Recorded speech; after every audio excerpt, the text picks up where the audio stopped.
Soine, horrena nik itzaiko dut eta.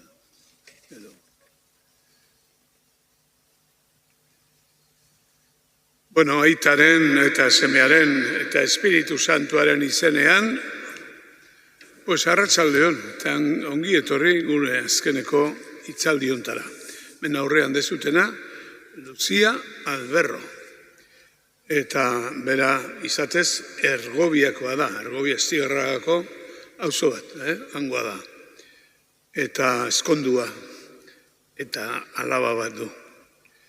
Deustoko Unibertsitatean irakasle, oain dana utzita dago uste dut, zertik karo, oain, Elizbarrutiko idazkari orokorra da, baina han izan da irakasle, historiaren irakasle, ez da. Bersolaritzari buruz ere bauka liburu bat idatzita, ez pentsatu. Bai, bueno, eta gaur egun esan dan bezala Elizbarrutiko idazkari orokorra. Behar bada, erderaz kantziller sekretarioa. Baina, bueno, eta zer da hori, zer da, ez da, erresa esaten baino, esango nuke, pentsatzen jo nahi zau, nola esplikatu lehik zer da, emakume honen egiteko Elizbarrutian, ez da. Eta oroitu naiz, kotxe baten motorrare oligoa falta zaio, gripatu egiten da, ez da? Ola esatean da, ezin du funtzionatu. Bueno, beraz, Elizbarrutiko bizitzan dena erresten duena eta ahalbideratzen duena. Eskotan,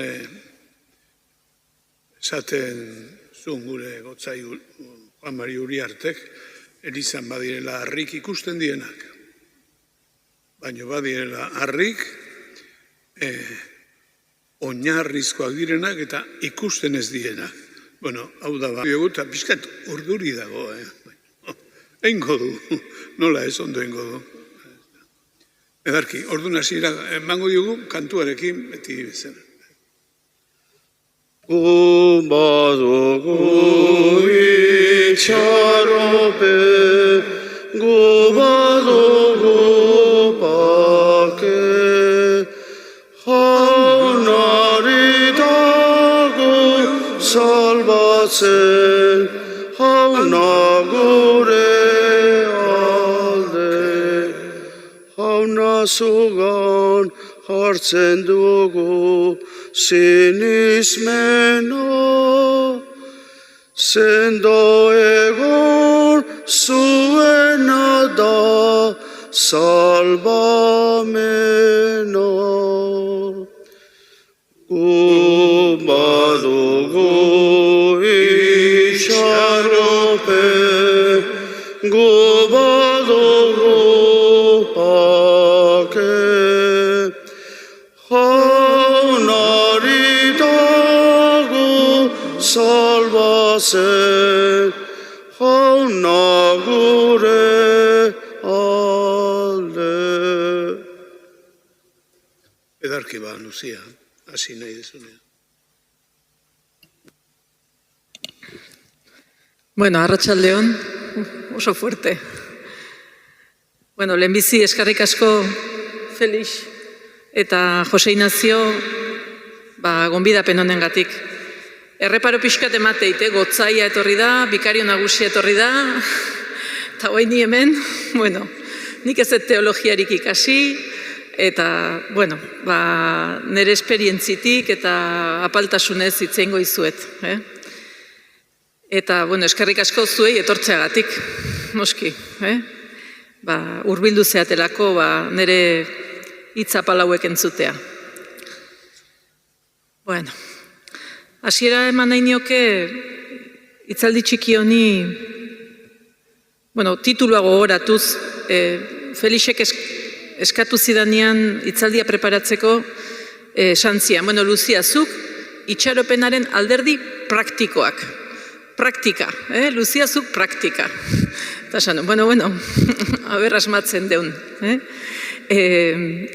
Titulua berez, eman diatena da, itxaropen eraginkorra eta iturriak.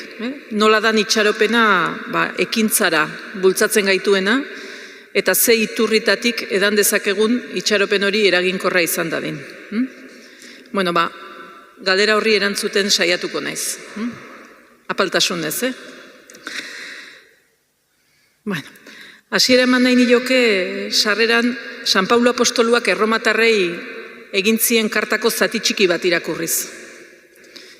Nik uste lagunduko igula kokatzen. Ondo entzuten dezute? Bai, bale.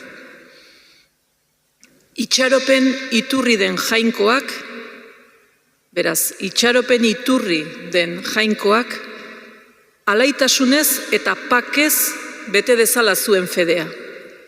Eta Espiritu Santuak eman diezazuela bere indarraz, itxaropena gainezka. Hasieratikan, jainkoa jartzen dugu gure itxaropen iturriaren gunean, nukleoan, eta indarra itxaropenarekin batera, alaitasuna eta pakea. Nahiko nuke hitzaldian mantendu tonu hau. Atera gaitezela itxaropenaren indarrarekin, alai eta pakez, Espiritu Santua gidatuta, hori lortzen dugun. Bueno, garizuman gaude, sarrera pixkat borobiltzeko, badakizute jainkoa gana bihurtzeko edo bueltatzeko aldia degula, eta aurten gainera bereziki jubileo urtea degunez, urte osoa daukagu jauna gana bihurtzeko. Bakizute jubileoko lema bezala edo itxaropenean erromes, edo erromes itxaropentsu aukeratu dula Aita Santuak. Eta, erromesa badakizute zer dan, ezta? Santutegi batera, bidea egiten duena, nik ezakit denok bidea egingo degun, baino bai nahiko nukela gure bihotzek behintzat bide bat egitea, jainkoaganako bidea egitea, eta itxaropenak bultzatuak izatea, jainkoagana hurbiltzeko, jainkoagana bihurtzeko, bai garizuma honetan eta bai urte berezi honetan. Nire hitzaldian lehendabizi, sarrera txiki hauta gero, hitz egin nahi nizueke itxaropenaren ezaugarri ez. Baina pixka bat, gizartean itxaropenaren inguruan eukiditzakegun ezaugarrietatik abidatuta eta baita filosofiatik nolabait hurbilduta. Hirugarren puntu batian itxaropen kristauan oinarrituko naiz eta bereziki itxaropen kristaua eraginkor zerk egiten duen, gero itxaropen eraginkorraren testigu batzuei buruz hitz egingo nizueke eta bukaeran laburpen txiki bat edo ondorio batzuk aterako nituzke. Beraz, lehendabizi, zer da itxaropen eraginkorra? Ze ezaugarri ditu? Hiztegian begiratzen baldin badugu, itxaropena bi definizio behintzat baditu. Batek dio, itxaropena dala nahi edo desiratzen dena gertatuko delako edo lortuko delako uste ona. Desio bat daukat, nahi bat daukat, eta pentsatzen dut hori lortuko detela. Eta bestetikan, beste definizio bat, eta hau da nik uste Gotzaiak eta Mikelek pixka bat azpimarratu dutena, itxaropena bai da birtute teologal bat baita ere, maitasunarekin eta sinismenarekin batera. Filosofo askok esaten digutena da, gizartean itxaropena desioekin konparatzen denean ez dela ondo egiten. Zergatik? Nik desio dezaket zerbait, objektu bat, helburu gertuko bat, baina desio horiek eta itxaropen hori da motza, laburra. Nik lortzen detenean, kotxe berri bat nahi dut. Lortu dut kotxea, akabo desioa. Ez dauka rekorridorik, dira motzak, bai? Eta gure konsumo gizarte hontan, askotan, desioak lortzen dira gauzekin. Objektuekin, gauzekin. Filosofoen ustez, hori ez da sakoneko itxaropena. Goazen sakoneko itxaropenaren ezaugarriak zeintzu diran ikustera. Itxaropen sakonagoko horrek ekintzara garamatza. Dinamikoa dan zerbait da. Lotua dago etorkizunarekin. Askotan gure gizartean, da gaztetxoak eta etxe inguruan balima dituzue, zenbat aldiz ez deun entzuten, ez lokeai, ez da? Ez que egoera honetan ez lokeai. Olako, ez dakit nola esan, puntu negatibo batekin, ez? Ez lokeai. Bueno, sakoneko itxaropenak esaten digu, ez da hori. Etorkizunera begira jartzen bali magera, sakontasunez begiratzen bali madegu, badago zerbait gehiago. Badago zerbait gehiago. Eta horrek deitzen gaitu ekintzara gainera. Sakoneko itxaropen honek lotura handia du iraupenarekin baita ere, aguantearekin, iraun egin behar da, gauzak ez dira errexak, eta sakoneko itxaropen hau bizitzarekin erabat lotua dago. Filosofo batzuk egiten dute olako konparaketa bat, itxaropenaren, sakoneko itxaropenaren eta haurdunaldiarekin. Emakume bat haurdun dagonean, bere burua zaintzen du, osasuna, saiatzen da, etorriko dan horri begira bere burua zaintzen. Egia esan, ez daki ze gertatuko dan, ez daki aurra nola jaioko dan, erditzea bera nolakoa izango dan, baina berak itxaropen sakonez onean pentsatzen du, eta horren arabera jokatzen du. Itxaropen sakona hori litzake, etorkizun on batean pentsatuz horren arabera jokatzea. Haurdunaldi batean egin daiteken bezala, egiten den bezala. Sakoneko itxaropen hau indartsua da, gogo bizia dakar berarekin, pasioarekin lotua dago. Sakoneko itxaropen hau baita ere zentzuarekin edo sentiduarekin dago lotuta. Ekintzara garamatza, baina esan nahia edo sentidua ematen digun marko baten barruan. Sakoneko itxaropen hau arrazoiaz haratago doa baita ere. Guk arrazoia utxutxean erabiltzen bali madegu, askotan kalkulo hotzak egiten ditugu. Hau hola eta hola egiten badet, honetara iritsiko naiz. Baina sakoneko itxaropenak intuizioa, etorri daitekena imaginatzea, aurre ikusten laguntzen digu. Errealitate hotzetik haratago ikusten laguntzen digu. Sakoneko itxaropen hau sendoa da baita ere. Eta amets aktiboak dakartza berarekin. Horra adibidez, Martin Luther King, beltzen aldeko eta giza eskubideen aldeko borroka egin zuen gizon honek, badakizue diskurso famoso bat zaukan, I have a dream, amets bat daukat. Bere ametsa zan, beltzak eta txuriak, Ameriketako estatuan, estatu batuetan, berdintasun batera iristea, eta elkarrekin eta berdintasunean bizi alizatea. Berak zuen amets horrek ekintzara eraman zuen. Etzan amets huts bat. Amets aktibo bat zan. Sakoneko itxaropena zuelako berarekin. Itxaropenak ere argia ematen digu. Itxaropentsu gaudenean, egunak ere politiagoak iruditzen zaizkigu, ezta? Ez tonu grisak ez argitasuna ikusten dugu. Mundua argitu egiten du itxaropenak. Eta itxaropena barkamenarekin ere lotua badago. Zergatik barkamenak berriro hasten, edo berriro hasteko aukera ematen digu. Eta horrek itxaropena ematen digu. Berriro hasi gaitezke. Itxaropen emaile da barkamena baita ere. Filosofo hauen iritziz, sakoneko itxaropenaren beste ezaugarri importante bada, guri lotua dagola, eta ez neri. Itxaropena ez da neretzat bakarrik, sakoneko itxaropenak laguntzen digu guretzako bizitza hobe bat pentsatzen. Eta hori ere oso importantea da.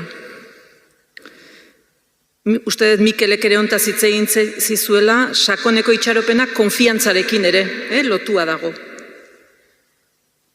Eta egia da, ez dakit honen esperientzia dezuen, niri behintzat ala gertatu zait, esperantzarik sakonena askotan sortzen da desesperantza handiena dagoenean. Xabier Letek badaka abesti batian, poema batian, Heriotzaren begiak izena duna, bukaeran, hola esaten du, jakinen dugu egun hartan itxaropen, bizitza zarela eta ezereza. Guztiontzat du heriotzak soa zorrotz, lasai, mutu, leizera jetxiko gera. Egoerarik okerrenean sortzen da itxaropen sendoena, baita ere. Eta gaztelaniazko esaldi bat gehituz baita ere, uno pisa suelo firme cuando llega hasta el fondo. Osea, benetan, bera iristen zeanean, hortxe jartzen dezu sendo hanka lur gainean baita ere, ezta? Itxaropen sendoena eta indartsuena desesperantza handiena dagoenean sortzen da askotan. Eta filosofo hauen ustez, sakoneko itxaropen hau, azken finean bizitzeko modu bat da. Bat bizi daiteke angustiaz beteta eta bizitzaren zailtasunei helduta. Bizitza zaila da. Eta badu alderdi hori, zailtasunaren alderdia, eta bat gelditu daiteke zailtasunean. Baina esperantza bizitzeko modu bat da. Egoera berdin horren aurrian, beste pertsona batek pentsatu dezake eta heldu diezaioke sakoneko esperantzari. Horrek ez du esan nahi zailtasunik edo kezkarik izango ez dunik, baizik etorkizun hobe baten atzetik saiatuko dan pertsona izango dala esan nahi du, azken finean. Egiten du amets aurrera begira, ez da gelditzen momentuko ezintasunetan.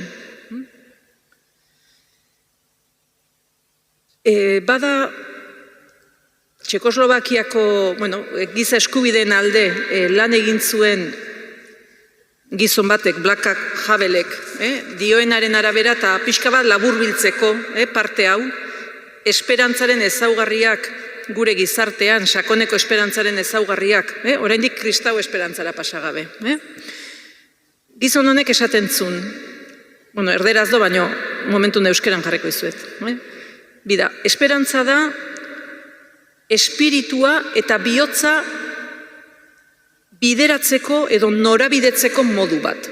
Zuk zure bihotza eta zure espiritua jarri ditzakezu esperantzara begira. Eta horrek egiten du eguneroko zailtasunetatik haratago begiratu ahal izatea, haruntzago begiratu ahal izatea. Esperantza sakoneko hau ez dago bakarrik lurreko gauzetan. Behar du transzendentzia, behar du eguneroko errealitatetik haruntzago begiratzea. Eta esperantza hau ez da hobea edo handiagoa gauzak ondo edo gaizki ateatzen zaizkigulako. Ez da kontua arrakasta daukaten edo ez, suertea, ondo ateatzen zaizkiten gauzak, ez da hori kontua. Kontua da, konbentzituta nagola egiten nahi naizena, ona dala, eta hori dala egin behar detena. Ez arrakastaren arabera, baizik, sentiduaren arabera. Eta gizon honen arabera, lehen esan dizueten anaritik, benetan esperantza sakonena sortzen da zailtasun handienen erdian. Eta bere ustez, esperantza izatea da bizitzeko modu bakarra. Ze bestela da superbibentzia. Esperantzari gabeko bizitza bat izango lizake, aurre ateatzia. Superbibentzia, baino ez benetako bizitza. Goazen oain itxaropen kristaura.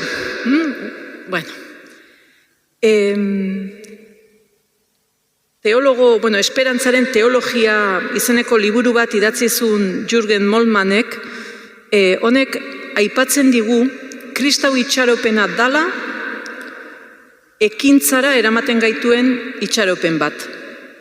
Eta zaharra utzi eta errealitate berri baterantz bideratzen gaituen itxaropena. Nahiko nuke guain, Bibliako pasarte batzutan irakurri pixkat esperantza zerekin lotzen dan. Ez dizuet esango iturri bakoitza salmo hau bestea, ingoitut irakurri. Eta gero pixka bat komentatu. Kristau itxaropenaren iturriak Biblian hainbat ataletan nola agertzen diran. Betor gurekin jauna, zure maitasun leiala. Zuregan jarria baitugu esperantza. Ene barrena, jainkoarengan bakarrik izan atxeden, haren gandik baitator nire esperantza. Erruki gutaz jauna, zuregan baitugu itxaropen, izan gure indar egunero, gure salbamen estualdian. Jaunak ditu zaintzen begirune diotenak, haren maitasunean itxaropen dutenak. Jainko jauna, zu zaitut itxaropen, zu gaztetatik neure segurtasun. Zu zaitut ene gordeleku eta babes, zure hitza ene itxaropen. Jobek, badakizue zenbat desgrazi pairatu zitun,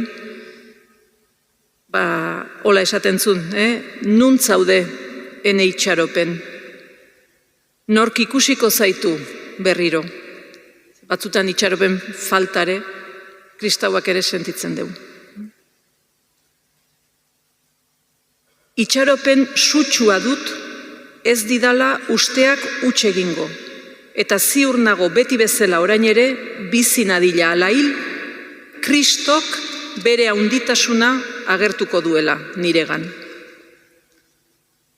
Ikusten dezute esperantza salmoetan, askotan, maitasunarekin, jainkoarekin, segurtasunarekin, hitzarekin, Kristorekin, nola identifikatzen dan. Zer da, beraz, itxaropen kristauaren ezaugarri nagusia? Guk ez degula zerbait espero. Norbait espero degula baizik. Norbait edo norbaitengan jarria daukagula gure itxaropena. Eta ez edo zeinengan, baizik Jesus berpiztuagan, edo Jesus berpiztua eman digun jainkoagan sinisten degula.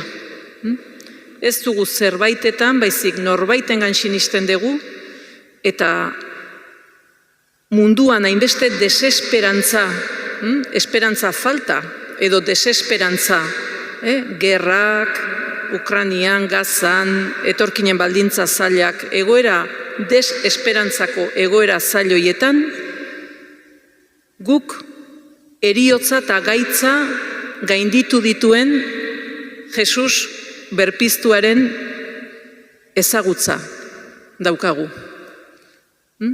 Horrek ezaugarritzen du kristau itxaropena. Nola egiten dugu gure kristau itxaropen hau eraginkorra izatea? Nagusiki hortan laguntzen digu jainkoaren maitasunaren esperientziak. Jainkoaren maitasuna dastatzeak, sentitzeak, ematen digu itxaropen eraginkorra izateko aukera hori, ekintzara bideratzen gaitu. Eta guk hori gure eguneroko bizitzan bereziki adierazten dugu. Gure egunerokotasunean esperimentatu behar dugu, bizi behar dugu, Jainkoaren maitasuna eta Kristoren piztuera. Eta hori egin dezakegu nagusiki uste dut bi modutara. Bat, otoitzean, Jainkoarekiko harremana zainduz, otoitze eginez, eta bereziki baita ere maitasun ekintzen bitartez.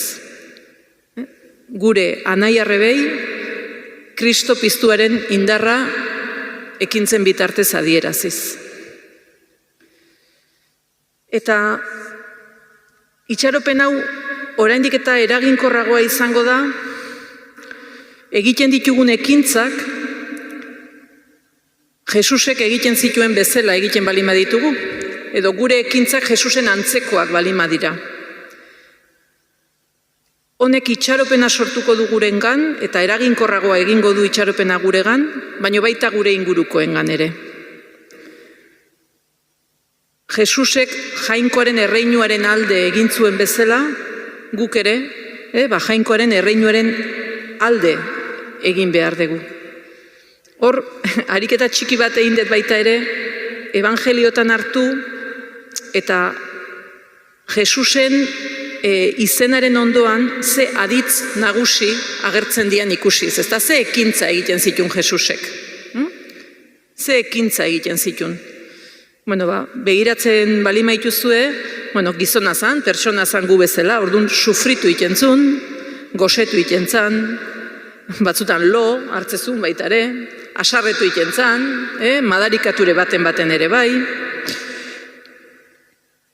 Baina, ez hori bakarrik, noski. Jainkoaren erreinuaren aldeko ekintza horietan, maitasunez begiratzen zuen, errukitu egiten zen, sendatu egiten zuen, ukitu egiten zuen, deabruak botatzen zituen, jendearekin egon egiten zen, askotan agertzen da, halakorekin mailan egon zen, halakorekin hizketan egon zen, jendearekin egon egiten zen, hitz egiten zuen, mintzatu, azalpenak eman, batzutan isilitu ere bai, Eta bereziki agertzen diran aditz asko daude lotuta mugimenduarekin. Jun iten zan, ibili, mendira igo, menditik jetxi, Kafarnaun herrian sartu, txalupara igo, batzutan bazterrera joan. Mugimenduarekin lotutako aditz ugari agertzen dira evangelioetan. Honi gogora ekartzen dit, Aita Santuak iglesiaen salida esaten duen hori, ezta? Etengabean ateratzen dan Eliza bat, ezta? Jesus bezala, Jesus mugitzen zen bezala, mugitzen den Eliza bat. Guk Jesusek erreinuaren alde ekintza egiten zuen bezala, egiten dugun neurrian, gure itxaropen iturriak berrituko ditugu, eta gure ingurukoenak ere bai. Otoitz egiten zuen, hori ere bai, baina importantea da nik uste dut, ze ahalegin egiten zuen Jesusek, jendearekin topo egiteko, bidera ateratzeko, oso importantea. Adi bizi zen, horire, askotan agertzen diren aditzak dira konturatu egin zen, ikusi zuen, jabetu egin zen, ohartu egin zen, adi bizi zen pertsona bat zen. Mugituz, ateraz, adi, eta gero, sendatuz, maitasunez begiratuz, errukituz, deabroak botaz, hitz eginez, azalpenak emanez, bazterrera joanez askotan, bizi zen pertsona bat zen. Eta uste dut importantea dela baita ere, ez bakarrik ze ekintza egiten zituen, baizik nola egiten zituen ikustea.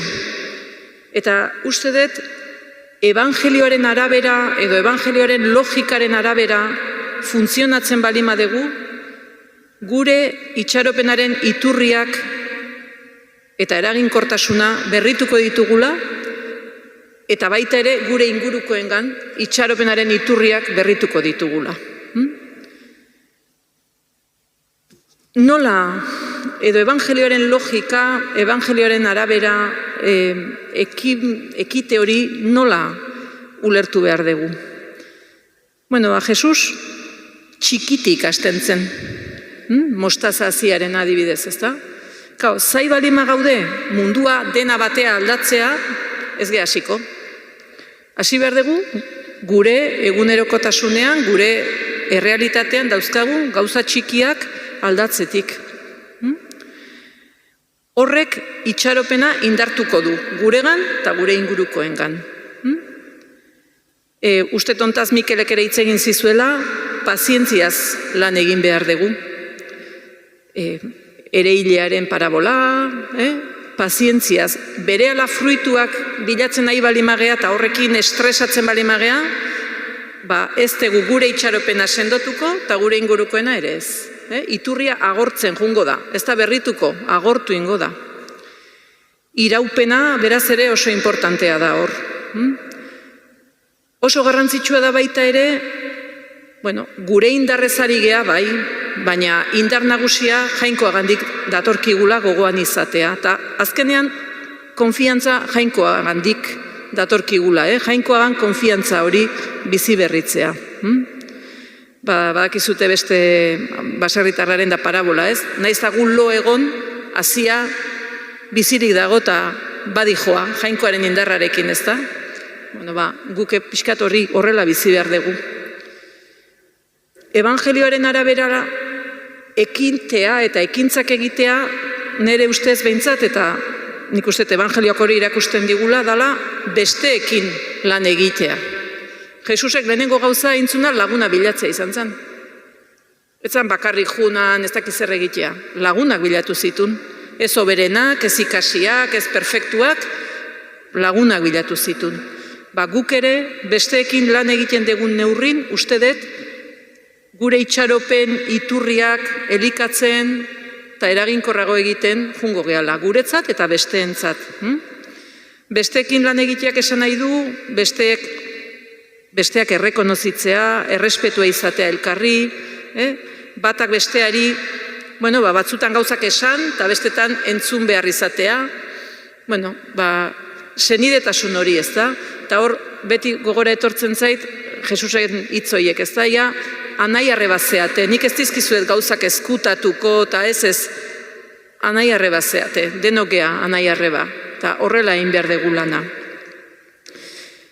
Uste dut oso importantea dela baita ere, errealitateari entzunez lan egitea. Eta hemen beti gogora etortzen zait, beste Jesusen evangelioko pasartea, zeinetan atzerriko emakume batek nola esan zion. Baina gurire kaso egin, txakurrai ere gustatzen zaio maitikan erortzen dian apurrak jatea, eta ni atzerritarra naiz, baina nirire zatikan ez diazu kaso egingo, eta Jesusek hor bere konportamentua aldatu egiten du. Guk ere, uste dut, batzutan errealitateari atentogo edo bizi beharko gendukela, eta igual ez da gu pentsatzen deuna, baina igual errealitatea izaigu beste bide bat erakusten, ez da? Eta hori ere evangelikoa da, errealitateari entzutea. Beste elementu bat uste dutena oso importantea dela, da ausartak izatea. Zenbat aldiz esaten da evangelioan, ez izan beldurrik. Ez, Jesus piztu eta gero, ez izan beldurrik. Eta nik uste dut, benetan itxaropen eraginkorra izateko, ez degula beldurrik izan behar. Ausartak izan behar degula, gure buruak istutu gabe, baino benetan, erabaki gaitasun sendoa behar degula gauza batzutan. Evangelikoa izatea da, baita ere egiten deguna pozik egitea. Eta baita ere eskerrak emanez lan egitea. Naizenagatik, nire inguruagatik, zenbatetan ikusten dugu evangelioan Jesus aitari eskerrak ematen. Jesusek aitari eskerrak ematen bazizkion, guk nola ezta? Jarrera moduan esaten dute. Evangelikoa da baita ere gure begirada zaintzea. Ez da beste evangelioko pasarte hori, bestearen begilan hauts zea ikustezu, eta zurian dakazun abea ez. Aurre iritzirik ez izatea, etengabeko kritikan ez egotea, bestearekiko, autokritika egiten jakitea, horire, uste dut, ekintza egiteko modu evangelikoa dela, eta horrek itxaropena sendotu egiten dula. Uste dut, ekintzak egiterako garaian askatasuna ere zaindu behar degula. Hor dakagu Jesusen beste pasarte hori gazte aberatxarena. Esate jo, hau egiten dut. Bain saldu dena eta etorri nire atzetik. Hori ez. Baina Jesusek utzi iten dio. Beak esan dio, hauin beharko zen duke, ez dute ingo. Segi. Ez zaio juten atzetik, lepotik helduta ekartzea. Beak aukera ematen dio. Gero, erabaki egiten dugu, ezta? Modu, ekintza egiteko modu evangeliko baten ezaugarria uste dela hori. Beste bat oso importante iruditzen zaitena, eta askotan, niri behintzat gertatzen zaitena, da konparazioarena. Eta nik hau egiten badet eta bestiak nola egiten duen da, hor ere, Jesusek esaten digu, gu aigea gauzak modu baten iten, beste batzuk beste baten, nere kontra ez da ona, nere aldea da. Segi dezagun, bakoitzak egiten aigean bidetik. Eta uste dut baita ere, modu evangelikoan ekin ahal izateko eta gure itxaropena eraginkorra izan dadin, batzutan gelditu behar dela. Ez dela ezerrin behar. Hau da, deskansatu behar dela. Zatikan, etengabeko ekintzak baita ere erre egin gaitzake, eta azkenen ez gea itxaropen emaile, baizik ipurterre batzuk bihurtu gaitezke hor, ingurua oztopatzen. Iruitzen zait beraz, Kristau itxaropenaren, eta pixka bat labur bilduz, Kristau itxaropenaren ezaugarri nagusiak eta gure iturriak fresko mantentzeko importantea dela gogoratzea norbaitengan espero degula, ez zerbait, Jainkoaren maitasunaren esperientzia dela hor mantentzen gaituna, bai otoitzaren eta bai maitasunekin zen bitartez, eta zaindu behar deguna dela ekintzak Jesusek bezala Jainkoaren erreinuaren alde eginez, eta Jesusek bezala modu evangeliko baten eginez, ez edozein modutara. Ez edozein modutara. Eta bukatzen juteko. Iruditzen zait oso importantea dela baita ere itxaropen eraginkor honetan testiguak izatea, ezta? Ikustea beste pertsona batzuk esatezuna, bida hori nola idan, bera ari balimada, ni ere aritu naiteke, testiguak izatea. Egia da, periodikoak irakurtzen balima ditugu, o notiziak ikusten balima ditugu, kosta iten dela testigu erauntako itxaropentsuak ikustea. Baina, badaude, egun hauetan adibidez, Gipuzkoan harrera familiak eskatzen nahi dira. Gurasorik ez duten, edo gurasoak gaixorik dituzten umeak, azitzeko eta babesteko familiak. Badaude, harrera familiak badaude, hori nik uste dut testigu eraginkorrak diala.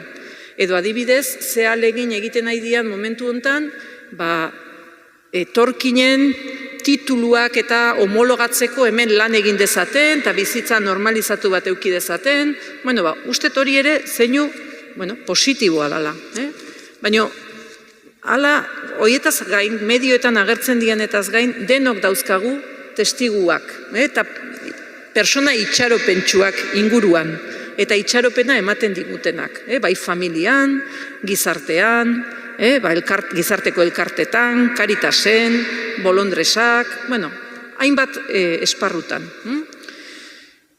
Nik aipatu nahi nituzke hemen nire esperientzi pertsonaletik niretzako garrantzia handia eduki duten bi testigu. Nire bizitzako momentu zailenetan itxaropena eman didatenak. Beraien bizitzengatik, beraien itxaropenagatik, bat da nire amona, nire amona Maria, alarguna gelditu zen 40 urte gutxikin, 3 seme-alabekin, zarrena nire aita 13 urte zitun, bigarrena nire izeba 9, eta hirugarrenak 6 urte. Eta, momentu hortan nire aitona hiltzana etzagon lanian, ordu nire amonak etzun pensiorik eta ez erreuki. Hau izan zen, 50. hamarkada bukaera, 60. hamarkada hasieran. Eta, nik amona askoz berandugo ezagutu nun, ni berandugo jaio nintzen, eta beti iruditu zitzaiten amona karakter handiko emakumea. Baina orain denborarekin esaten den, nola etzun eukiko, etzan karakterra, guazan indarra, bizitzeko indarra. Ze itxaropen eta ze fede, lehen esan deten desesperantza egoera batetik, ze atio nahi hiltzan egun batetik bestera, hola, derrepente, ze indar, ze fede, ze esperantza, ze itxaropen, desesperantza egoera batetik, bizi berri bat asmatzeko. Eta bizi berri bat egiteko. Egunero. Hau ez da, atzo alargundu nintzen, da etzila dena moldatu dut. Ez. Badakigu zer dan. Bizitza, egunero bizi behar da. Bere zailtasunekin. Eta gero beste testigu bat niretzako oso importantea izan dana, da baita ere nire lengusu bat, ni baino pixka bat zarragua, droga munduan leporaino sartuta egontzana, eta, ja gelditu zen kalean, ume txiki batekin, familiarekin erabat hautsita, gaizki, eta, momentu baten, prozesu baten, proiektu hombren sartu, urte eta gehiago, han egonda, bizitzari buelta eman zion. Eta hor ere, nik askotan, zailtasun bat eukitzen detenen esaten dut, aber, Luzia, zure amona, edo zure lengusua, nola eman zioten buelta bizitzari. Ze itxaropen ezote zakaten, egunero, etorkizun berri bat, bizitza berri bat, itxaropen hori elikatzeko eta eraginkorra egiteko, ekintzetan demostratzeko, ezta? Bere bizitza aldatuko zuten ekintzetan. Eta seguru nago, zuetako bakoitzak dauzkatzuela olako ereduak gertu.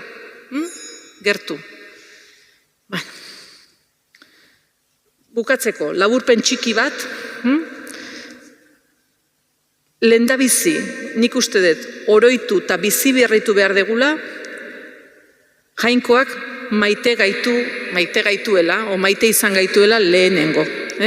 Aita Santuak lehengo urteko Paskotako homilian, Pasko gaubelako homilian, esaten zuen, olako zerbait, denok bueltatu behar dugu Galileara. Hau da, denok, hemen gaudenok, eta kristau izateko zoriona daukagunok, eukidegu kristopiztuarekin, kristopiztuaren esperientzia esango genuke. Bakoitza daki, ze momentutan nola, eta Aita Santuak esaten zuen, topaketa hori, kristopiztuarekin topo egite hori, oroitu eta bizi berritu egin behar da. Rekrear bezala, ez da? Berriro bizi behar da hori. Eta horrek, lehenengo gure itxaropena bizirik mantentzen du. Gogoratzea, hark maite izan gintuela lehenengo. Bigarren, nik uste dut, itxaropena egin behar degula bizi.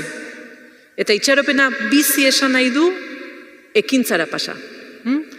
Eta azken finean, ekintzak izango liake, Jainkoagan sinisten degunaren froga. Nik hau egiten dut, bizitzaren aldeko apustua, etorkizun berri baten apustua, zergatik. Jainkoagan sinisten detelako, eta nire ekintzarekin hori frogatu nahi dudalako. Hirugarren, itxaropena eman egin behar dugu. Eta itxaropena ematen dugu, Jainkoaren erreinuaren alde egiten dugu neurrian. Eta uste dut benetan gizarteak behar duela itxaropen hau.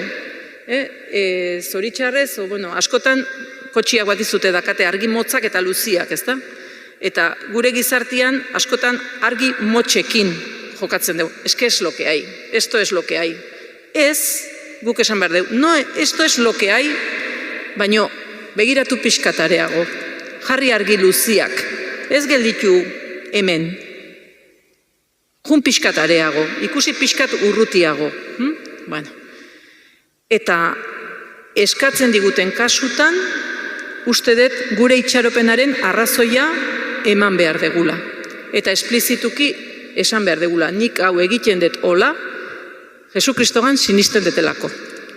Eta, nik hori, itxaropena oroitu Jainkoaren maitasuna, itxaropena bizi, itxaropena eman, eta itxaropenaren arrazoia esplikatu.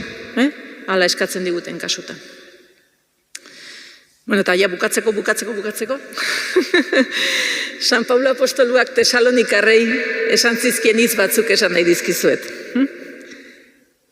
Eskerrak ematen dizkiogu beti Jainkoari zuek guztiongatik. Gure otoitzetan gogoan zaituztegula.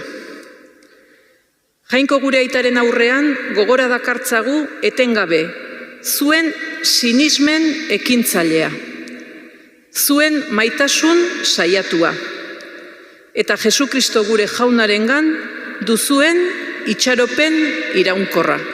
Nik benetan sinisten dut, Gipuzkoako gure Elizbarrutian, Kristau elkarte sanoak ditugula, ekintzaileak dianak, bere sinismenean zeatenak, maitasunean saiatuak, eta itxaropen iraunkorra dezutenak Jesu Kristo gure Jaunarengan. Eta nik uste hori pozik eoteko motibua dela. Hoixe, nire partetik.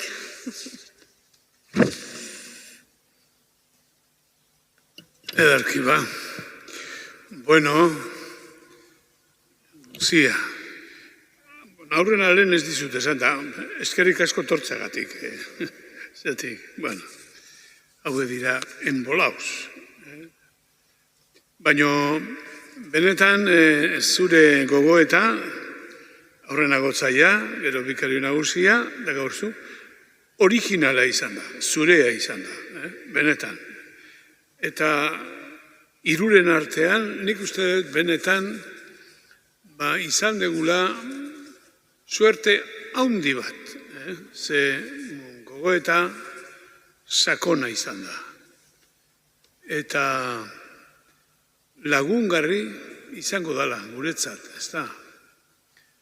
Niretzat, beste gauza asko esan dituzu, oso interesgarriek, baina hori ez da. Zuluan gaudenean hain zuzen, gauzak zailak direnean hain zuzen, orduan indartzen da gure itxaropena. Haul geranean, orduan bai gera indartzu esaten du Pablo, ez da. Munduko egoera holakosia da, beraz, ez da itxaropena galtzeko garaia baizik, berreskuratzeko garaia, indartzeko garaia. Beraz, uste dut, aurten asmatu degula gure gogoetarekin, eskerrik asko Lucia. Eta, beraz, zuti jarriko gera, eta gure aita abestuaz, hori, izan gaitezela gure apalean, ez da, baina, itxaropenaren eta Kristau itxaropenaren testigu gure ambientetan, ez da? Txetik hasita lagunen artean. Gure aita zeru eta zerana, santu izan bedi zure izena, etor bedi zure reinua, egin bedi zure naia, zeruan bezala lurrean ere, emaiguzu gaur, egunontako ogia. barkatu gure zorra, guk ere gure zordunai, barkatzen diegun ezkero. Ez gaitzatzu ziten taldian erortzen, baina atera gaitzatzu gaitzetik. Eskerrak emanez kantatu dezagun. Eskerrik asko Jauna, bihotz bihotzetik. Eskerrik asko Jauna, orain eta beti. Eskerrik asko Jauna, gugan zaudelako, eta zure bizigarelako. Eskerrik asko Jauna, bihotz bihotzetik. Eskerrik asko Jauna, orain eta beti. Eskerrik asko zueri guztieri, ze guztion presentzia danai launtzen digu, ez da? Eskerrik asko hemen izan zeraten guztioi. Jauna zuekin. Eta zure espirituarekin. Bedenka zaitzatela jangoiko alguztidunak, aitak eta semeak, eta Espiritu Santuak, Amen. guazen jaunaren pakean. Eskerra jangoikoari. Venga, hombre.